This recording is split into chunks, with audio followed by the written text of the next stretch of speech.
Hello and welcome to the DrivingMaul show. Hi, I'm Paul and I'll be your host this week. And boy, oh boy, what a predictable weekend of rugby we have just had. Um, and we'll get into all of that later on. I had my daughters this weekend, so I caught a couple of games and a bunch of highlights. Luckily, this week I've got a man who actually does watch rugby and knows his stuff. It's Mr. Stephen Harris. How you doing, sir? Well, hopefully we won't be unpredictable. A show won't be unpredictable, Paul. But as always, it's a privilege and a pleasure to be on the TDM, or back on the TDM at least. No, what do you know? Because we will be unpredictable. That's the whole point. We don't want to be predictable. And folks, the reason I said that was, look, at the weekend we had 11 games, and I put a post up on our Facebook page, basically saying there are only 2 games this weekend that were that you had to even think about who might win it. All the rest were obvious, and that's across Super Rugby Pacific, Super Rugby Aupaki, and also the Six Nations. So for the first time ever, I decided to do a multi just to prove the point. I only put $2 on it, folks. So don't worry, it wasn't a big bet. But I was looking at the bets and just thought, there's not much really there for me to there's nothing juicy for you to bet on, or I didn't see any good odds. So I thought, I'll just do a multi. Now I missed off the Reds versus the Ndrua. And I'm saying Ndrua because that's how Sky say it. I would say Drua when I'm just reading it, but they're saying Ndrua. So I'm assuming that is the proper way of saying it. And if it's not, then if someone Fijian out there could tell me that I'm butchering it, then please do let me know. But that's why I'm saying Ndrua, trying to be respectful and do it and say it properly. But as you can see, I put a multi across all of those. And look, the most outrageous one there is $1.16. The Hurricanes beat the Waratahs. Stephen, it wasn't a very, going into the weekend, it wasn't a very exciting range of games, was it really? Oh, I'd have to agree with you, mate. And just sort of looking at those selections you made, well, mate, you really did push the boat out, didn't you?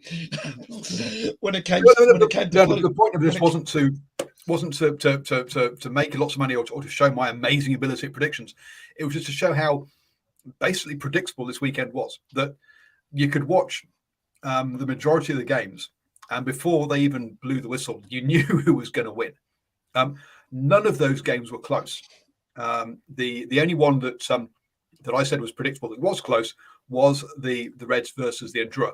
All of these games had pretty big margins from memory, and we'll go through the actual games individually. But I don't think any of these games were within a score, which gives you an idea that as to how predictable the 3 games that were within a score: Blues Chiefs, Mata'atu versus Blues, and Reds versus Fiji and Ndrua.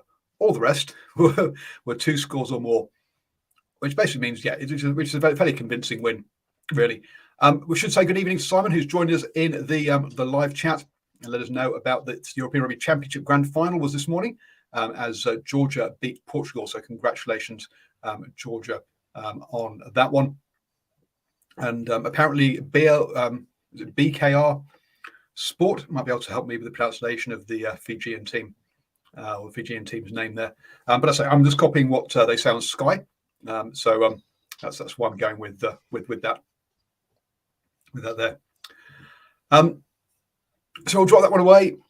And Stephen, let's go. We'll I guess the quickest one to knock off is the Super Rugby Aupaki.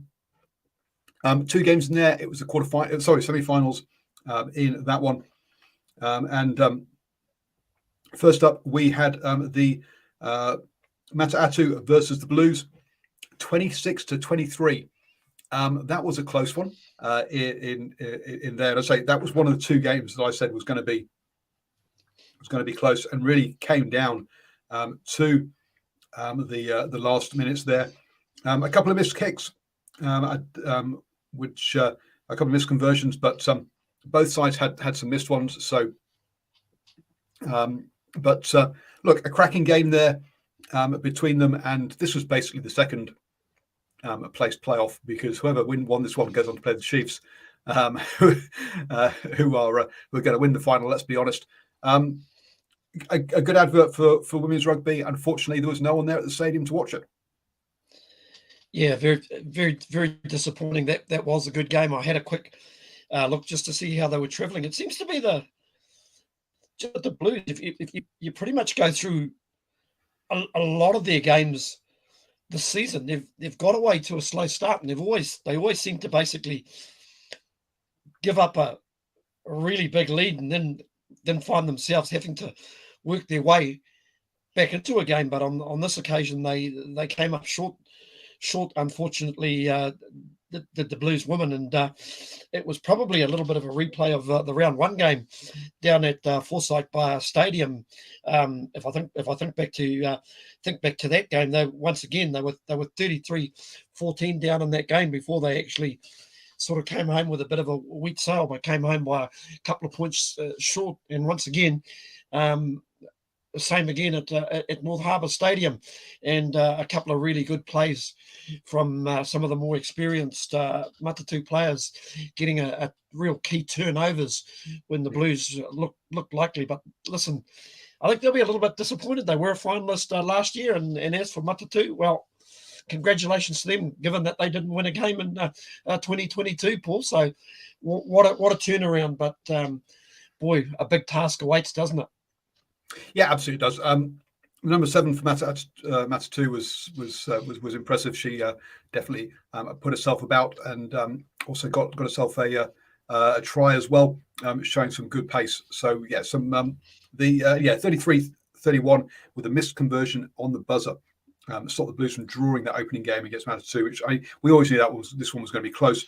This was followed up by the another impressive showing by the Chiefs, Manawa against Hurricanes Power, winning that one 43-21. It was 21-14 at halftime, but it really was the last sort of 20 minutes where they pulled away with a couple of tries and sealed that one, meaning that the Chiefs had a perfect season and have a perfect record forever. They're the most winningest team ever. They've never lost a game so far. So that means the final, they'll be facing Matatu at the final in FMG Stadium in obviously Hamilton, and the Blues will host the Hurricanes. And that one again will be one of the should be a cracking game.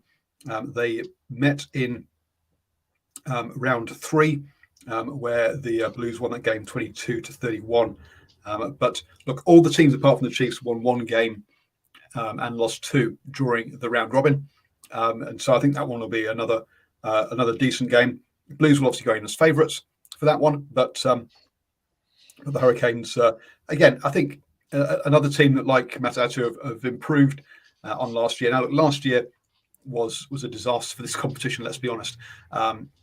Having COVID locking them all down, missing games because of COVID, so it was a very much truncated, even for what is a blink and you miss it competition. It was an even more truncated version of that because of COVID. So, good to see the Hurricanes get a full season out, get a win. And good that all the teams have got a win, really.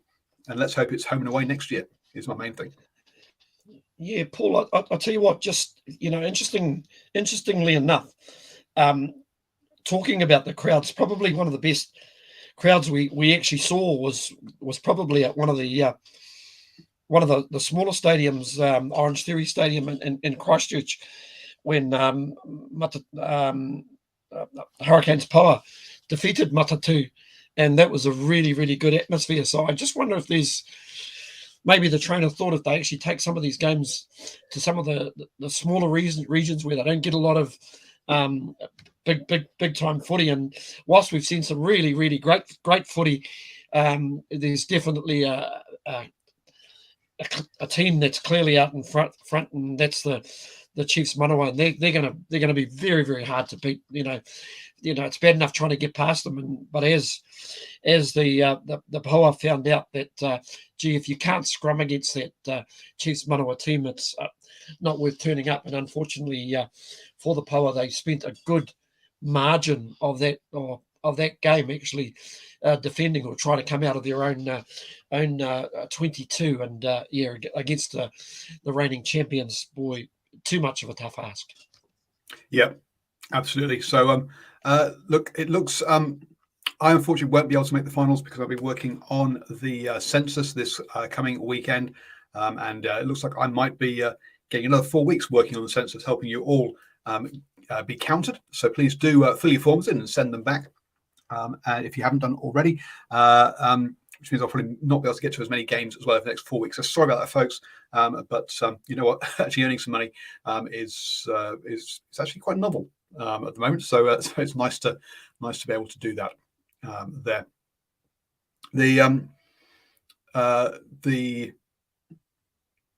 So yes, that's that piece. Let's move on then to the final round of the Six Nations, which look, they really did not help themselves with the scheduling for this one. The the census really screwed up this year. Well, thank you, Simon, for that. But I'm doing my best. In that, if you play these, we had first versus fourth, second versus fifth, and third versus sixth in the in the table. And the problem for that is that when you get to round 5, you know how the teams are tracking, and you know basically who's going to win and who's going to lose. Unfortunately,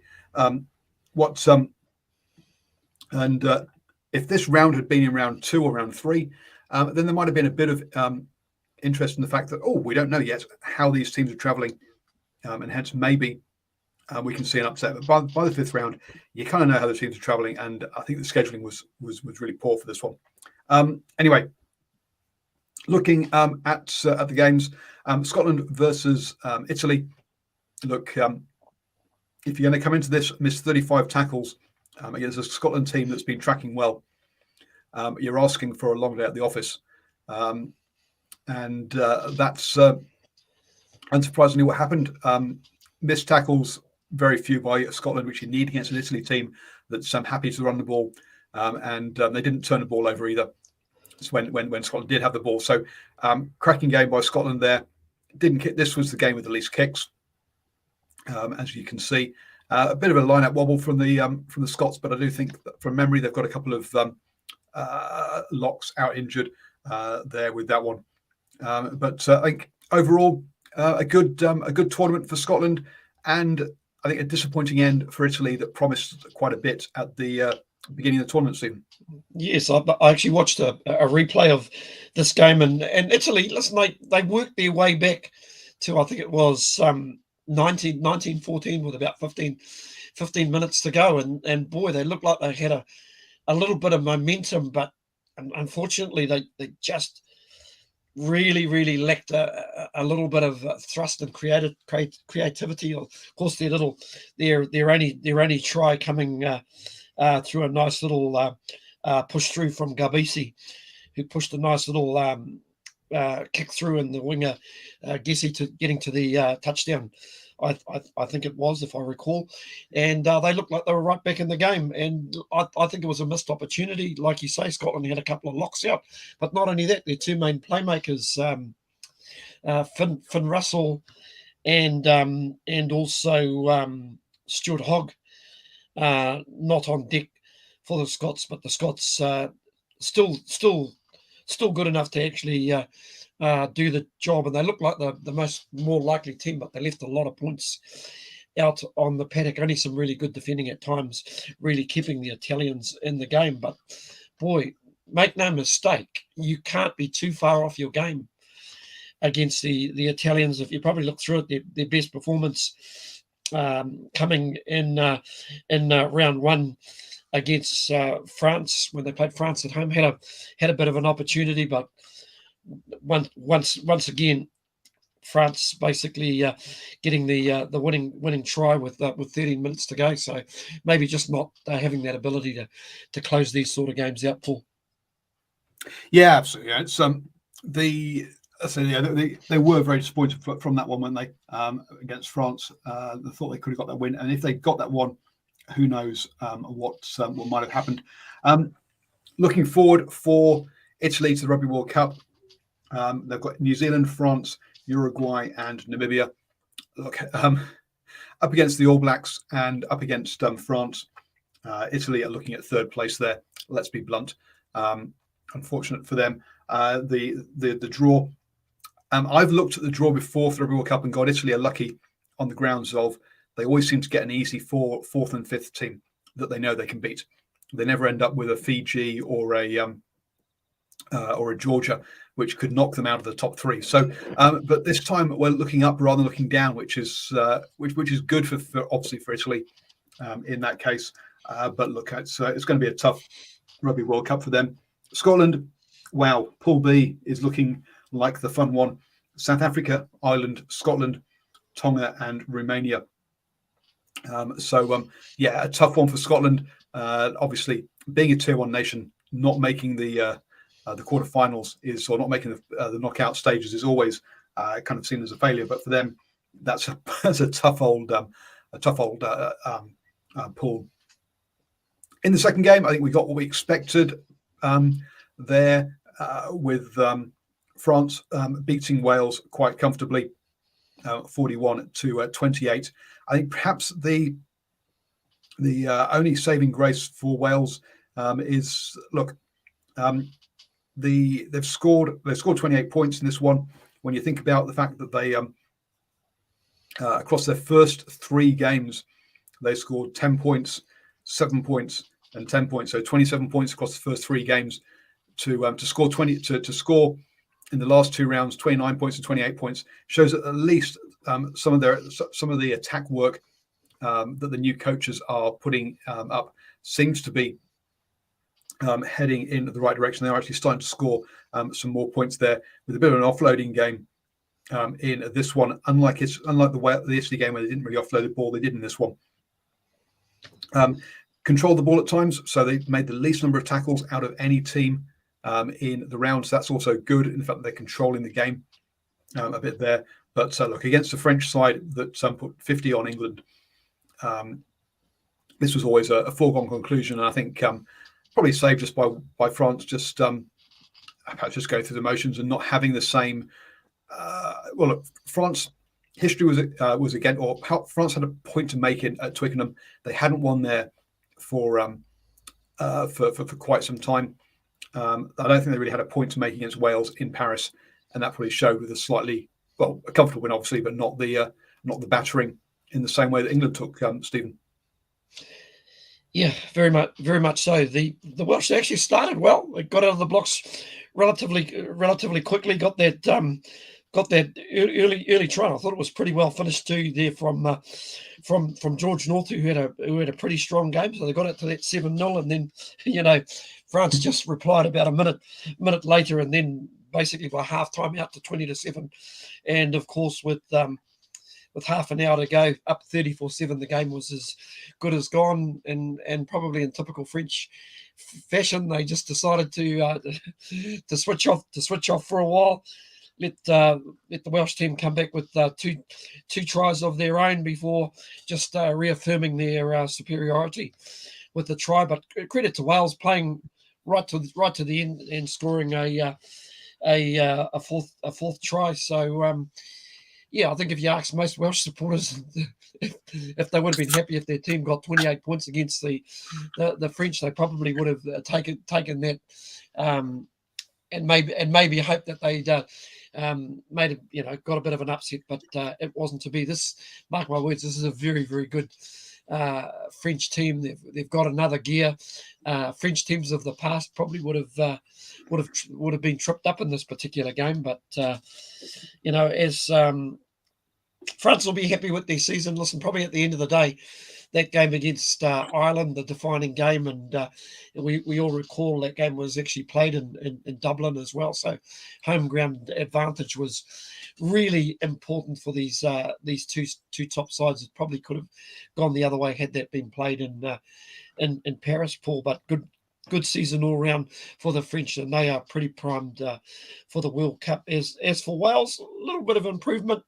Listen, we wouldn't have been surprised had they been beaten by Italy in their previous round, and like I say, they've scored some tries, so hopefully that can take a bit of confidence these final 2 rounds, Paul. But boy, I do not see them as a threat in the 2023 Rugby World Cup. No. We'll have a look at the these two for the Rugby World Cup in a second. But look, I think France came in. France, remember last year, won every single game last year. They had a perfect year last year. Sure, ranked second in the world because they had easier opposition. They went to Japan rather than touring New Zealand like Ireland did. But look, they already had a Grand Slam under their belt. They already knew they could see out those sort of pressure games. For me, I think France were much more looking forward to a World Cup in this one, looking at advancing or changing their game a bit, giving them some more options to do that. Whereas I think for Ireland, this Six Nations was about get that Grand Slam, prove that they can get those titles, prove they can win in those tight games, rather than, and more about the pressure cooker, dealing with that and building a bit more depth, as we saw in the Italy game. Whereas France, I think, were about changing their game style rather than their game handling. And I think that's the difference between where these two teams are at, or what their view is of the next few months there. Any thoughts on that, Stephen, or on that on the mentality of the two teams? Yeah, listen, I don't disagree with anything you said. All around a really, really enjoyable Six Nations, we've got to say. But we haven't. I was about no. You jumped too soon. I was to say we haven't quite wrapped it up because we were hoping that the last game would be a really good game that would hit high quality, but it just didn't really eventuate. Oh, so again, France up against New Zealand and Italy, they'll go through. Ireland, Wales up against Australia, Fiji, Georgia, Portugal. And I've just said, Georgia beats Wales last year. Fiji on the up. We could see an upset in that one. So some interesting fourth and fifth, or third and fourth places in that pool. Come on to the last game then, Ireland versus England. Look, I'm English, but I knew Ireland were winning this one all day long.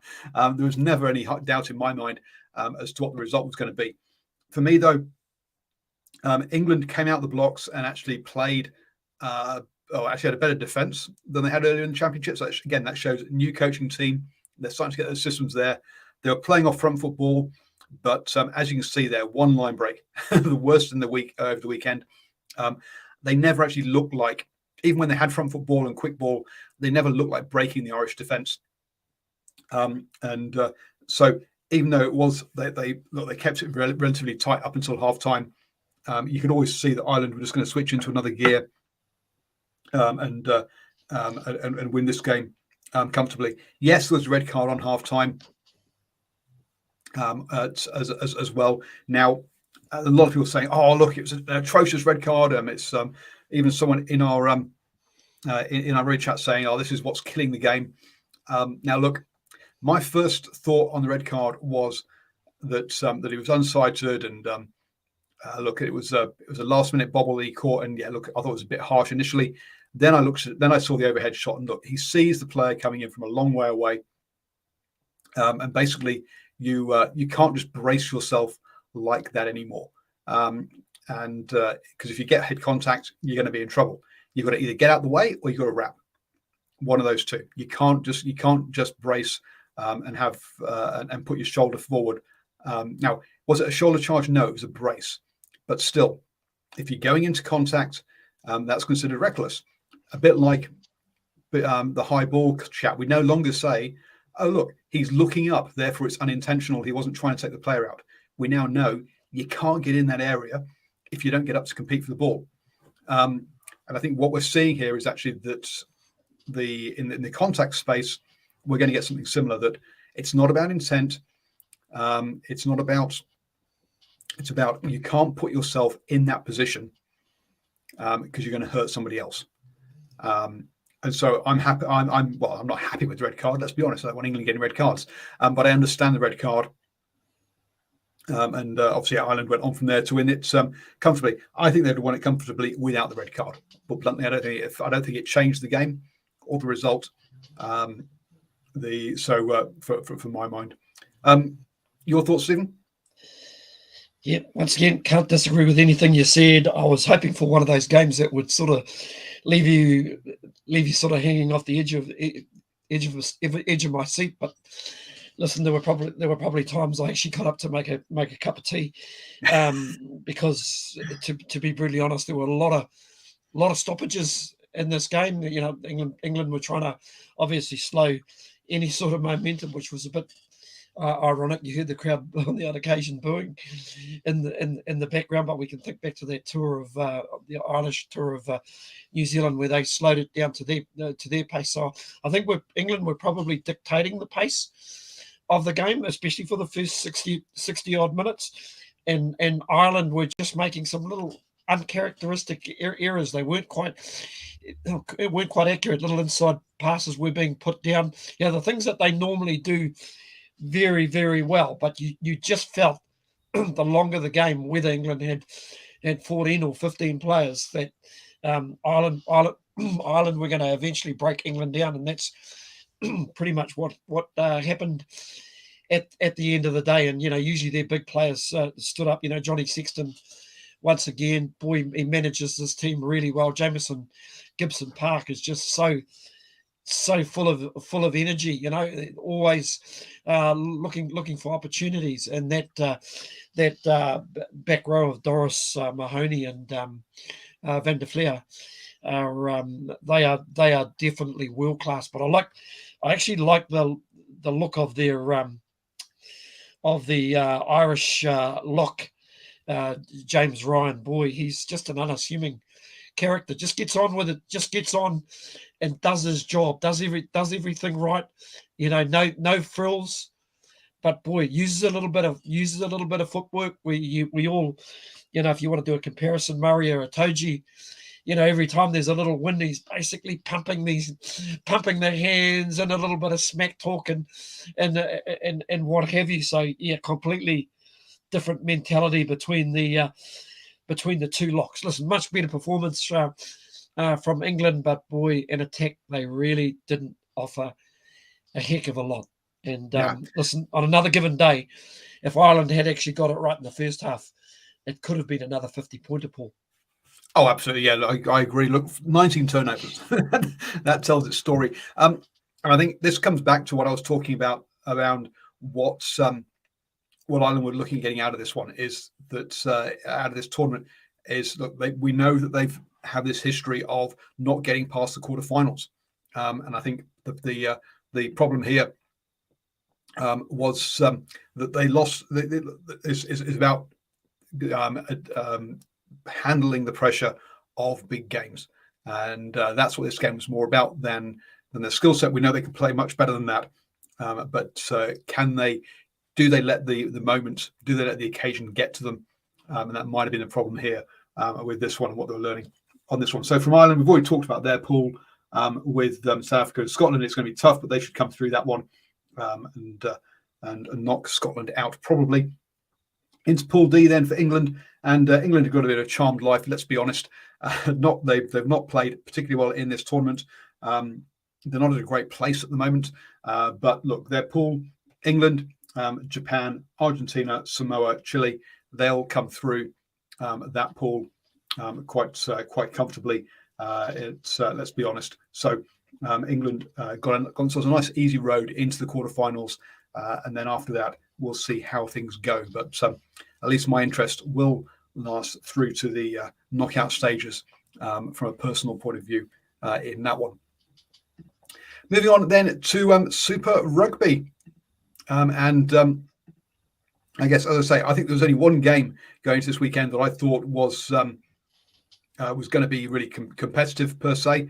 Let's bring up the stats that I've pulled up for this one. So yeah, so those of you listening to the podcast, I'll try and talk through the stats as we go through each game. But if you want to see the stats, then head over to our YouTube channel, where I'm pulling stats out for each of the games. We kicked off on Friday night with the Hurricanes versus the Waratahs, and the as I say, at the time, this was one that I thought had Hurricanes written all over it to be a comfortable win, and that's what it turned out to be. Waratahs not helping themselves there. Look, a line out that wasn't functioning. Their kicking also at posts only hitting 30%. But again, that kicking at posts, so missing those points, wasn't the difference that that gave the Hurricanes this win. But it just shows that the Waratahs weren't helping themselves. 23 kicks from hand from the Hurricanes. Look, they're controlling where they want to play on the park. Interesting to see them offloaded by the out offloaded by the Waratahs, but they got more breaks. I think one of the things that I'm seeing from these stats is offloads do not equal breaks. You've got to do it well to get that. Comfortable, good start by the Hurricanes this season. And when we look at the table later, we'll see that. But I guess surprising people like me that they're going about their business quietly. People are talking about the Blues, Crusaders, Chiefs, but the Hurricanes putting the points on the board, Stephen. Yeah, they're good. And, finally, after many seasons, they just seem to have found a 9-10 combination that seems to be working for them. Of course, it's been well documented, the form of a couple of other players that are pushing for All Black places, but Cam Roigard, the halfback, is basically showing a lot of class, and I think for the first time in a while, I think we've got one halfback that's getting consistent game time behind that Hurricanes pack. And Brett Cameron, what a revelation! Listen, here's a player who's a one-test All Black. Hang on, you've got his name wrong. All Black Brett Cameron is his official title. Well, All Black, not well. I was going to say one test All Black, but okay. One test All Black Brett Cameron, yes. Yeah, one. That's yeah, one test. Yeah, I see what you mean.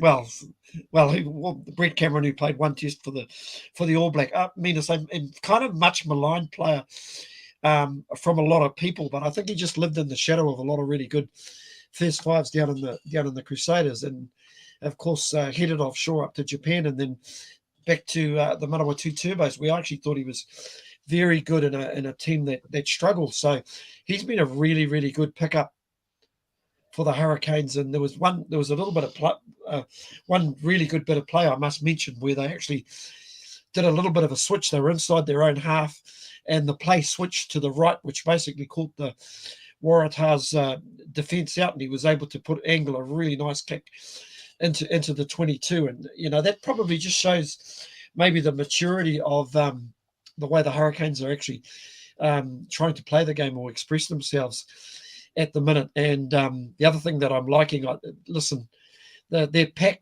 seems to be going reasonably well at the moment, just having the extra bodies that they've brought in. Of course, one of the Owen Franks coming into the side, and that front row seems to be travelling very, very well at the moment. So a little bit of depth, and it just gives the rest of the team an opportunity to operate, Paul. So yeah, it's we're definitely not talking about them at the moment, but I think we will if they pick up a big scalp somewhere along the line. Yeah, so look, being a bit unfair, Brett Cameron came through the under-20s and was coming through at Canterbury and Crusaders, and he was the next All Blacks 10 coming through the sort of the same tried and tested pathways, your Dan Carters, etc. And he just didn't progress as expected. He got that one test against Japan pre-Rugby World Cup, but didn't progress from there, which is why I'm making that sort of that little snide comment or joke about his being an All Black. But good to see that there's a guy there who didn't progress as well as he was expected to, perhaps believed his own hype too much, has gone away, worked on his game, come back, and his second stab, he's making a good stab at it, and that's good to see that. Good to see that's what's happened there. To be honest, yeah, whether he read his own hype or not, I don't know, but he didn't progress at the Crusaders the way we were expecting him to at the time. Moving on then, the Chiefs Rebels. Look, we all knew this was going to be a comfortable home win for the Chiefs. Helped there by their very good set piece Craig in the live chat saying that DMAC at 10, even in his Chiefs side, worries him at the moment. And to be honest, the 15 gives me nightmares, especially for the All Blacks. I'm not sure. There's a Will Jordan out there who's a pretty good 15 that's to come back. So I wouldn't worry too much about 15 for the All Blacks per se. There, the Rebels. Look, if you only 15 kicks from hand and 19 turnovers, when you got players like Nana Satoro, etc. in there, they're going to feast off turnover ball and a disjointed attack. So look, that's really not what you want to be doing, and you've got to play at the right end of the pitch. If you're going to try playing out your own half, you're going to be in trouble against a side like the Chiefs. Only 88 tackles had to make in this game. They control it. There was actually probably very little rugby in this game. Probably the least number of tackles in the whole out of all the games there. But yeah, Chiefs cruising along as we kind of expected them to against the Rebels. Anything else really to say about this one? Yeah, listen, I think the Rebels started well, but like you said, they just made the mistake of kicking, kicking ball away to a back three that'll always run the ball. Back three that's got Stevenson, Narawa, and I think the other one was Nano Satoro. Well, Jesus, seriously, that's some back three if you're going to kick the ball to him. And I think it was no better emphasised than the break that Imoni Narawa made to score his try. We just basically fielded the ball, found some space on the outside, and pretty much ran the rest, ran about 50 odd metres untouched, and that for me summed it up. What I will say about the Rebels, though, it was very plucky performance from the Rebels. They didn't go away.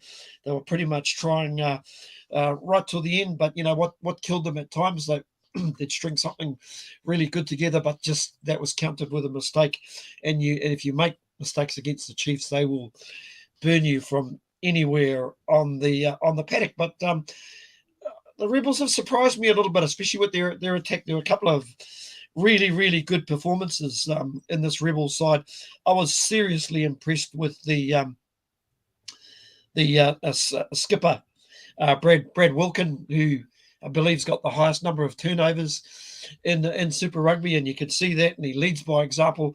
I thought he had a stormer of a game, and I've also got to say the rise of Stacey Illy.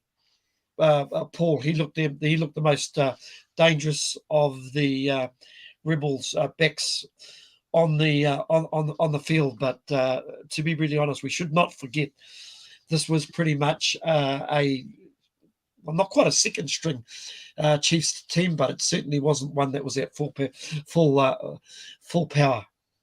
Yeah, Noah is a player that I've seen at I saw playing at Bay of Plenty quite a bit in NPC. Disappointing to see he didn't kick on, or it didn't work for him at the Blues. So unsurprising that he's gone back to the Chiefs, where his head coach from Bay of Plenty was. So not a surprise there on that one. Right then, game of the weekend.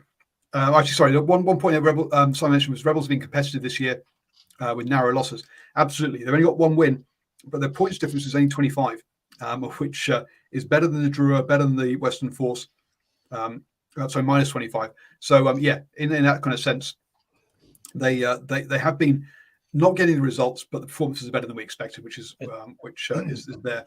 I was going to say, Paul, it might even be better than the Highlanders. It's way better than the Highlanders. Highlanders are minus 90. But the Highlanders are below them in the table as well. But yes. So as Morris Boas says, insane game between the Crusaders and Blues. You don't see games like that at test level. Defensively, both need attention. Absolutely. 36 missed tackles by the Blues, 31 by the Crusaders.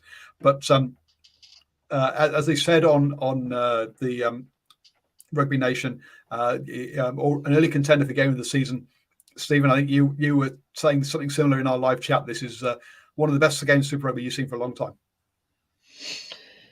Yeah, it was a very good game, but listen, basically the poster is definitely right. You won't see this style of game in Super Rugby. If anything, you might probably see a couple of extra cards actually dished out, but we'll get to that a little bit later. But there were initially some good performances. We've spoken about a couple of other players who are having good seasons. Mark Talia, once again, pretty amazing try, but boy, leading up to that try, there was some pretty average tackles, Paul. It was sort of like you and I may be playing social rugby on a Saturday afternoon, yelling out, "No, you take him," and before you know it, nobody took him, and Richie Moanga was basically the last line of defence, but he had no idea either. So it was a really, really good start with the Blues, but then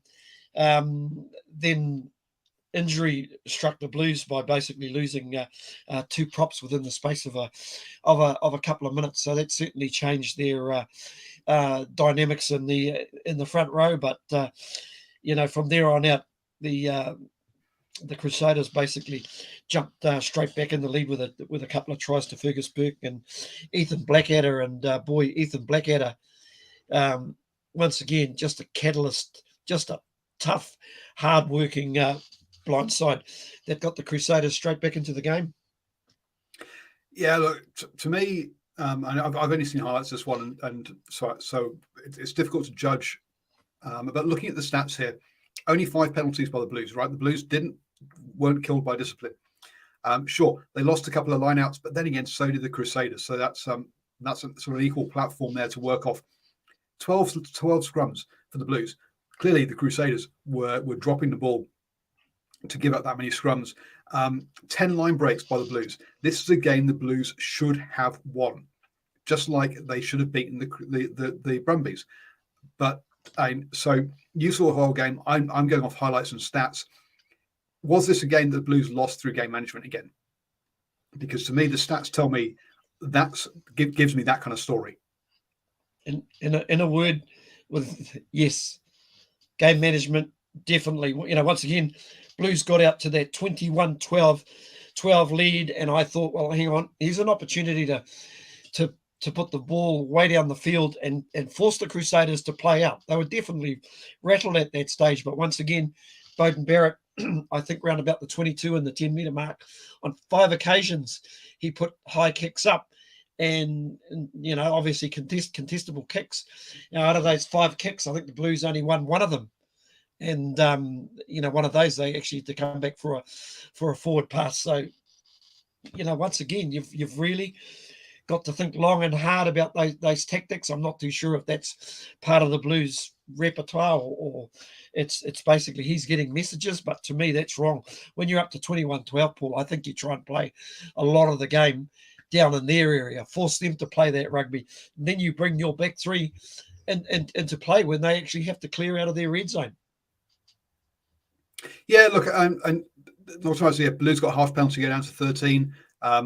Well, one of our mates in the live chat was talking about was angry with the ref. Look, you can't let the ref decide the game. You've got to decide the game and take it away from the ref. When you've got that lead, when you've got that many breaks, when you've look, Crusaders 17 offloads, but only 5 line breaks. You've handled their attack. You've got them. You've got it under control. They're not making the breaks they expect to. You've got the breaks. You should be winning this one. And I'm sorry. Yeah, this one is down to game management. The Crusaders, when we look at the table, have had a horrific start to the season by their standards, and yet they're in the top 5. They shouldn't be there because they shouldn't have won this game. The Blues should have. If the Blues want to be title contenders, this is the kind of game they need to be winning, as was the Brumbies one. They've played 2 of their finalists that they're going to be playing against two of their potential finalists that they're going to need to beat in the final, and they've lost them both. And that's going to be worrying for the Blues, unfortunately. And Paul, also you need your big players to stand up as well. And if you look at the Crusaders, boy, some of their big players stood up big time. The likes of Cody Taylor, I mentioned before, Ethan Blackadder, absolutely superb. But boy, the best of them all, Sam Whitelock. He pretty much emphasised their performance late in the game, getting a couple of crucial turnovers, and he just seemed to be everywhere around the paddock, and that was really key. Richie Moanga also showing out, but man, also the new guys that came in as well. Dallas McLeod, who's been around the Crusaders scene for a while. Boy, he played a level of a game that I haven't seen before, and you've definitely got to say he got the better of Roger Tuivasa-Sheck, who was actually replaced reasonably early in the game. I think maybe early in the second half. Interesting. You talk about talking about number sixes. Craig Crabstyles just asked us who's the best six in the country. Listen, based on what I've seen, Ethan Blackadder, I actually thought he was the best six running around pre-injury. I think back to those really two solid performances he put in against South Africa. He's just tough, and he puts himself about. I think, unfortunately for a lot of the other number sixes that are floating around, they're just all a little bit inconsistent, Paul. Yeah, to be fair, Frizzell's got to come back from injury as well. You talk about Dallas McLeod, and yeah, he jumped out from the highlights. There were several of them that he was involved in, which I was impressed by, and also his work rate. He tended you'd see him at the beginning of a clip, and then you'd see him a few seconds later, sort of halfway across the pitch. He was clearly it seemed to be there. He's only 23. Now he's a name, as you say, that you think has been around for a while, but hasn't got the hasn't got the recognition or the appearances. But actually, he's younger than perhaps you think he is on that one, because, as you say, his name's been mentioned a few times over the last couple of years. Moving on then, Brumbies and Moana Pacifica. Look, I'm not as down on Moana Pacifica as perhaps I should be. Because obviously they've had a poor start results wise in this one, but they were in this game until the last sort of 20 odd minutes, when the Brumbies scored 3 tries and suddenly it blew out. But they were kind of within a couple of points up until then. And again, if you look at their stats, they've not turned over that many. They've not turned over the ball. The set piece hasn't been okay. It's not great by any stretch, but perhaps hasn't been quite the disaster it's been in at other times. They've not missed many tackles. Okay, they've been perhaps a bit of a penalty issue here on this one, but I don't think they're that far away from actually getting some results, and they're kind of in it until perhaps, I don't know, maybe the bench hasn't quite got the same depth. Perhaps the fitness isn't quite there, but they were competitive in this one for quite a long time, Stephen. Oh, absolutely. It was for a while there you actually wondered if tackling was optional in this game, Paul. It was so high scoring, but like you say, that last 20 minutes suggests to me a little bit of a fall off, and it's probably not the first time we've actually seen this in a lot of their games. Unfortunately, they really did just fall away in that last 20 minutes, but very smart by the Brumbies as well. They just reverted back to a strength that they're good at. Boy, you'd love to be a hooker playing for the Brumbies, wouldn't you, Paul? Because you'd...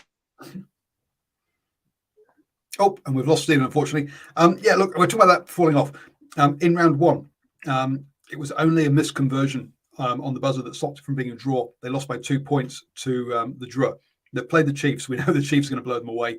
They've played 2 of the top teams in the Chiefs and the Brumbies. And then in round 3, again, they played the Force. Now, remember, this is at the end of a 3-week.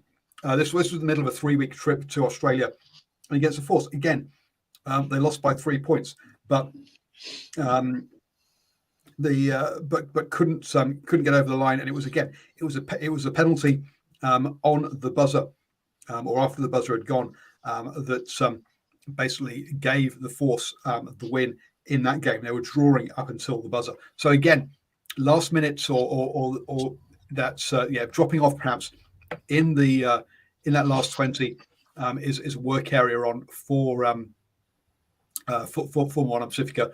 Nocturnal Rights mentions that Ikitau in defence might be was a loss for the Brumbies in that one as well. Yep. But yeah, that 60. that 60-minute mark is an issue, unfortunately, for the Moana at the moment. Yeah, listen, just on Len Ikitau, I know he was a late defection from the Brumbies team. He was replaced by Tamati Tua, who wasn't actually in the original playing 23, but teamed up with Hawke's Bay utility back that just escapes me. Ollie, can't think of his second name at the moment, Sapsford, who plays out of Hawke's Bay. So those two wouldn't have played a heck of a lot of rugby together as a combination. But I know for Tamati Tua coming from the Northern Union, that his defence is definitely a work on for Tamati Tua. But listen, he's getting game time over at the Brumbies, which game time he probably would not have got had he signed with the Blues. Yep.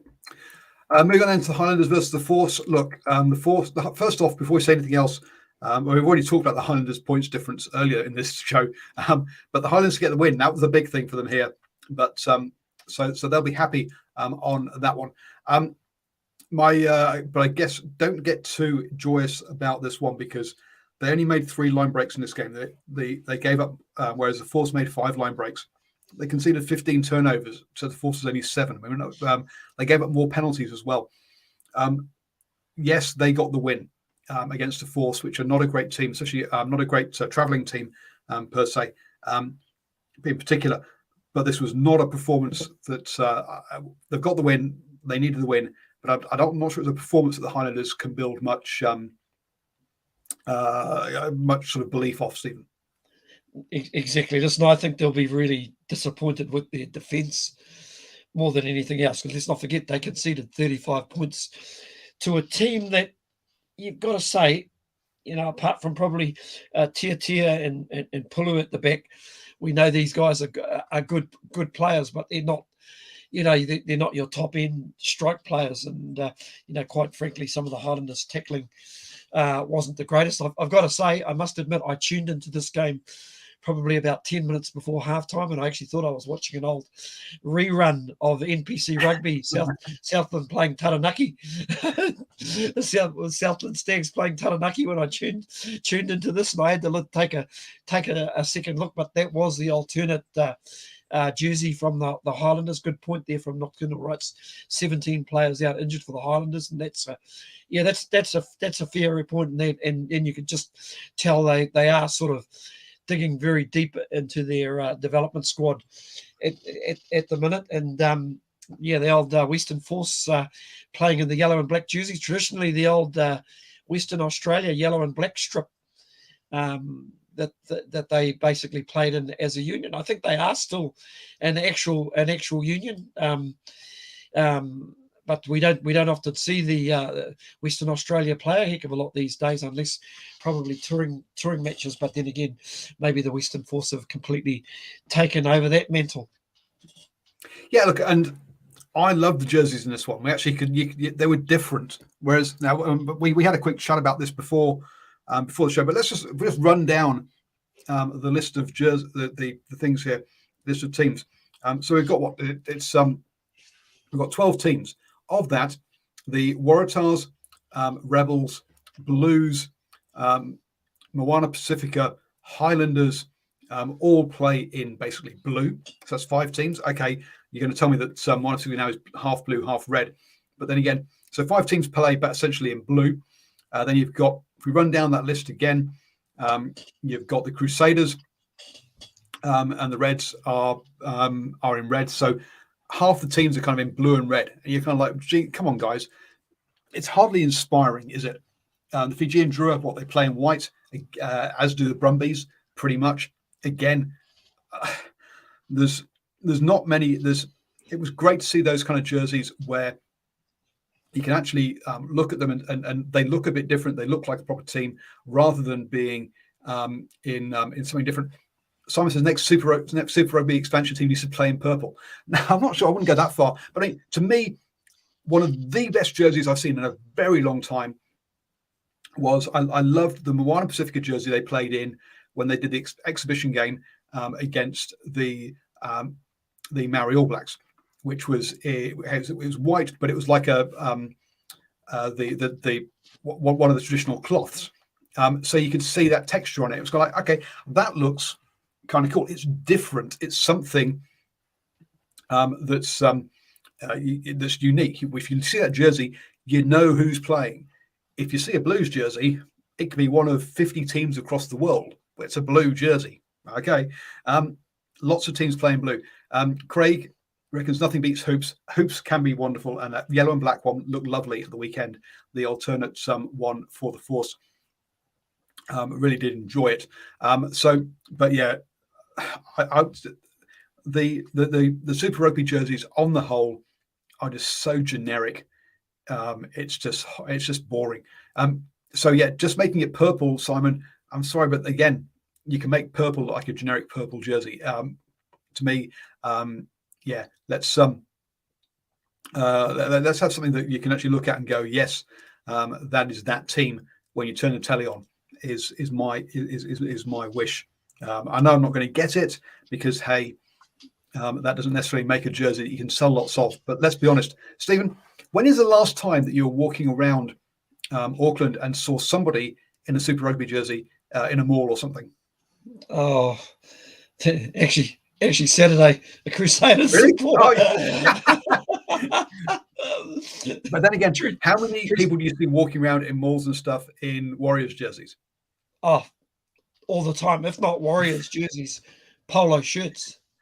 You know, which I think, sometimes the rugby jerseys during, especially during the summer or right here in the 09, it's quite humid at the moment, unbelievably, even though we are in autumn and it's all been well documented that we haven't had the greatest of summers, but it's incredibly humid at the moment. But you do see a lot of Warriors jerseys around, even basically daily. As a supplier, when I'm dealing with retailers, I always marvel at the number of Warriors polo shirts that I actually see, and a lot of younger kids wearing Warriors shirts. So there's somewhere along the line that New Zealand rugby and the super franchises, they really are missing a trick. And I think one of the other big things is, Paul, I think the Warriors polos and t-shirts, jerseys are quite affordable. Yep, but you're right. So you had to think as soon as I asked you when you see a Super Rugby jersey. You didn't have to think as soon as when I said Warriors, because it's an everyday occurrence. So there's no point trying to make a blue generic t-shirt that people will kind of like to wear with their jeans if you're not going to sell them. So hell, make them outlandish, make them unique, make them stand out. Because don't worry about sales. You're not going to make any anyway. So look, make it stand out and make it sort of fun. Is my wish for whoever it is that's making the jerseys now, because yeah, they are just so generic and boring. It's unreal. And then you just don't think about the advert. She's going to put a big green box over the top of everything, which just ruins things as well. Anyway, NIB, sorry mates, but please blend in, be part of the jersey. Don't just go, well, we're sponsoring, stamp on the jersey. Anyway, rant over. Reds versus Drua. Now this one, Red versus Drua. This one, to be fair, I thought the Drua, fantastic win over the Crusaders last weekend or previous weekend. A win that goes down in history for that team. That's a team-defining game. They will never beat the Crusaders for the first time again, right? You remember your first time, and I thought the emotion of that would just be too much for them this coming weekend, and that they wouldn't necessarily be able to get back up emotionally for this game. So I'll be honest, this one was much closer than I was expecting by the Endura to get within the score. And actually proved me wrong when I was saying there's only 2 games this weekend to watch, because this one again was close. So it was the 3rd game with this one. The Reds again not helping themselves. How often do you see a Fijians team out scrummage a tier 1 team or an Australian team? Rarely happens. The Reds only won 4 out of 7 scrums. I mean, geez, scrums are supposed to be automatic wins. Only 2 line breaks by the Reds. Seriously, 18 penalties. Boy, I thought the whole point against a Pacific Island team is you're supposed to keep it tight. They'll frustrate them. They'll give up penalties, and you win the game. The Reds seem to not bother. Seem to lose on all those counts. They lost. They lost a set piece. They were the ones that gave up penalties. And wow, well done, Drua on that one. And unfortunately, I've just lost Stephen. I was about to throw over to him and say, "Hey, am I right that the Drua are kind of changing the script here?" And is Mick Bry a head coach that we thought was not going to be right for the Drua? Let's be honest. Someone who the ex-skills coach for the All Blacks, known as Mick the Kick. And we thought maybe he would be too structured, too regimented. But look, he seems to be doing the job with the Drua, which is great to see. And Stephen, you're back. I was going to throw over to you and say, look, are the Drua basically good scrum, not giving turnovers, not giving penalties? Is it the least missed tackles of any team? I mean, this is not your atypical Fijian team, is it? Oh, listen, not at all. But I'll tell you what, I think something that we've always known is Fiji's got an incredible amount of talent. And listen, over the years, we've always thought if they ever get their set pieces right, well, it seems like they're on the way. Now, this can only be really good, not just for obviously the Drua as a franchise, but it's got to be good for Fijian rugby as well, Paul, because they're actually giving the opportunity to introduce a lot of new young talented players into professional rugby. So they're getting a bit of a jump up, and like you say, I don't think they'll probably repeat that win over the Crusaders in a hurry. Not if the Crusaders can help themselves, and I don't think they'll ever send another understrength team over to Fiji ever again. But this team is showing it's more than competitive, and they can win games. They'll probably look back at a couple of the games that they have lost, Paul, and just thought if they maybe kicked into gear a little bit earlier. Let's not forget they didn't score their first try until about the 54th minute. Something like this. So just probably left themselves just a little bit too much to do. But you think back to that game against the Waratahs. Did they beat the Waratahs, or was it the other way around?